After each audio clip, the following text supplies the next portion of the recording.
안녕하세요. 오늘은 비만과 허리 통증이 서로 어떤 연관이 있고 이를 어떻게 관리하면 좋을지 이야기해 보려고 합니다. 사실 많은 분들이 체중이 늘어나면서 허리에 통증을 느끼는 경우가 많아요. 혹시 이런 경험이 있으신가요? 우선 비만이 허리 통증에 미치는 영향을 간단히 설명드릴게요. 우리가 몸무게가 적정 범위를 넘어서면 허리와 척추에 가해지는 압력이 훨씬 커집니다. 직접적인 체중 증가뿐만 아니라 복부에 지방이 많이 쌓이면 배가 앞으로 나오게 되잖아요. 그럼 허리가 자연스럽게 과도하게 휘어지거나 부담이 가게 되는 겁니다. 이를 요추전만이라고 부르는데 이런 자세가 계속되면 허리 디스크, 척추관 협착증 등 여러 문제를 유발할 수 있어요.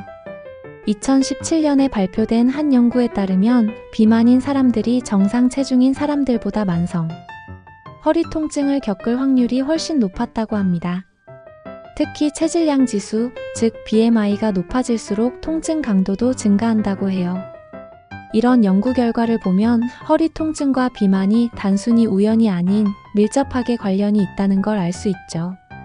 그렇다면 어떻게 이 문제를 해결해 나가야 할까요? 우선 체중을 관리하는 생활 습관이 중요합니다. 다이어트를 한다고 해서 반드시 극단적으로 굶거나 힘든 방법을 선택할 필요는 없어요. 작은 변화부터 시작해보세요. 매일 설탕이 많이 든 음료를 물로 대체하거나 과자를 먹고 싶을 땐 채소나 견과류를 선택하는 등 현실적인 방법을 실천할 수 있습니다. 중요한 건 꾸준함이에요. 그리고 운동도 매우 중요한데요. 허리 통증을 겪고 있다면 무리한 운동보다는 허리에 부담을 덜 주는 운동부터 시작하는 게 좋아요. 걷기나 수영처럼 충격이 적은 유산소 운동이 적합합니다. 수영은 물속에서 몸을 움직이기 때문에 허리 부담이 거의 없고 척추 주변 근육을 강화하는 데도 큰 도움이 돼요. 또 스트레칭도 추천드릴게요.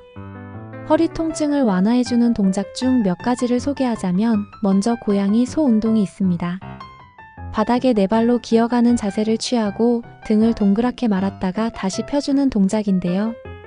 이 동작은 허리와 척추를 부드럽게 풀어주는 데 도움이 돼요. 또 골반 틸트라고 해서 누운 상태에서 골반을 살짝 위로 들어 올리는 운동도 허리 근육과 복부를 동시에 강화할 수 있는 쉬운 방법이에요. 마지막으로 올바른 자세를 유지하려는 노력도 중요합니다.